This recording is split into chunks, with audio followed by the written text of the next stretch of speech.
front of me is Samsung Galaxy A26, and today I would like to show you how you can change default apps.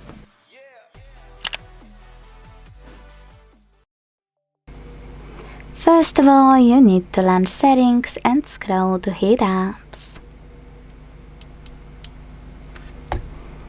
Then click on choose default apps at the top. And when you're ready, click on one of those sections you wanna manage.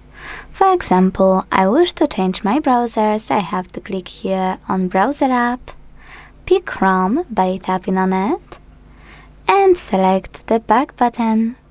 So when I do that, as you can see, my default app has changed. Thanks so much for watching. If you enjoyed this video, leave a like, comment, and subscribe. Bye!